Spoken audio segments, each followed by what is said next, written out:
Oi, gente, Roberto Relubíscaro aqui. Em 2021 eu resenhei o álbum Heart Food da trágica Juri Seu, uma cantora folk que não fez sucesso de público, né? Ela lançou alguns álbuns dos anos 70 e não fez sucesso. E tem uma história pessoal assim que envolve prostituição, vício em drogas, enfim, é uma tristeza só. Pois bem, não é que depois. Nós estamos em 2024, tá? Outubro de 2024 que eu tô gravando isso, que eu tô contando essa história. Pois não é que há umas 3 semanas um amigo me mandou uma mensagem assim: Ei, eu tava assistindo a um documentário sobre a Judy Seal chamado Lost Angel, e lá no final, quando estão falando que ela é mais famosa hoje em dia do que foi na época em que ela vivia, e de que o pessoal na internet redescobriu e fica fazendo cover e indicando ela tal, aparece lá um segundo o teu vídeo, você segurando lá o celular, falando, né? Que eu sempre seguro o celular e falo, ó, eu escuto aqui no Spotify, mostrando às vezes a capa do álbum, diz que aparecia, né, essa cena rapidinho, assim, no documentário. É claro que eu fiquei curioso, né, gente? Aí eu fui procurar o documentário pra, assim, atender a dois desejos. Eu queria me ver no documentário, né, alegrar o meu ego, que foi legal você saber que teu trabalho é reconhecido, tudo. E também para aprender um bocado mais sobre a história da Judy Seal e também ver como que eles homenagearam, né? Mas antes de falar sobre esse documentário, que claro me emocionou muito, porque a história dela é muito triste, eu gostaria de convidá-los a se inscreverem no canal Robertando, curtir os vídeos, compartilhá-los. Agradeço bastante. É um documentário feito com muito amor mesmo, então vai contar a história de forma cronológica, né? Desde a infância, que o pai morreu, o pai biológico, a mãe casou com um cara que tinha muito dinheiro, mas abusava, blá blá blá,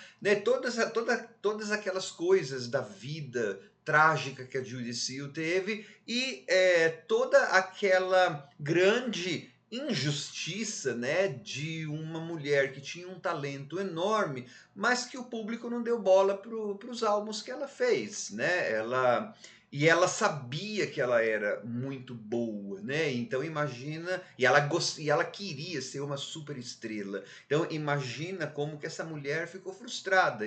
E aí com acidentes de carro e tomando um monte de droga, imagina como foi a vida, né? E ela morreu cedo. Então o documentário dá conta disso e dá conta de ter, claro, sempre, né, David Crosby, a Linda Ronstadt, as pessoas que namoraram ela na época tal, dando depoimentos, o processo de criação de algumas canções e por que que essas canções são tão maravilhosas, né, por causa da voz, por causa do arranjo.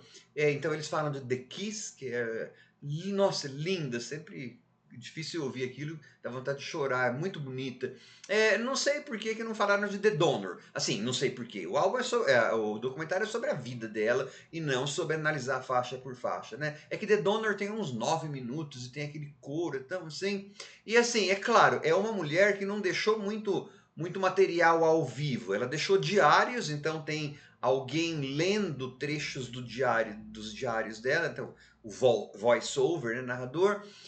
Mas assim, algumas apresentações ao vivo eles resgataram, algumas imagens de arquivo e tal, e muita animação, faziam animações e bonitas, e sempre tudo muito respeitoso, né? O David Geffen, que é o dono da gravadora que contratou, foi entrevistado, assim, segundo consta, ela falou mal dele, por isso que. E aí ela já não vendia muito álbum, falou mal dele em público, ele mandou ela embora. Claro que ele nega essa história e tal. Enfim, você vai ver lá anedotas, né? Ela disse para 3 caras e os 3 estão no documentário que tal música foi feita para você, né? Então tem algum pedaço que você dá risada, assim, de tudo, mas de forma geral é uma história muito triste e muito bem contada e cheia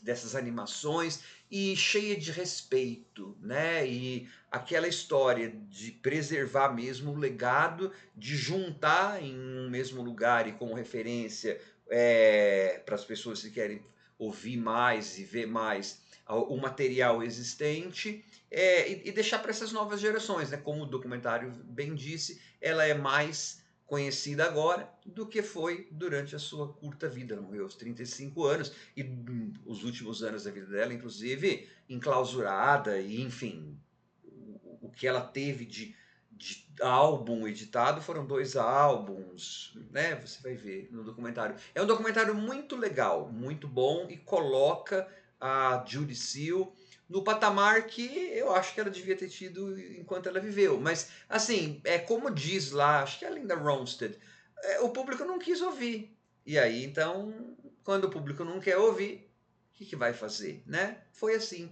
que aconteceu. Ela teve este azar, né, segundo as palavras da Linda Ronstadt nesse documentário. Se faltou promoção, tararã, isso o documentário não aborda, tá bom? Mas assim, para conhecer a história dela, ouvir, para quem não conhece, ouvir as canções, ver alguma coisa ao vivo e por que ela foi importante, é muito bom e muito triste.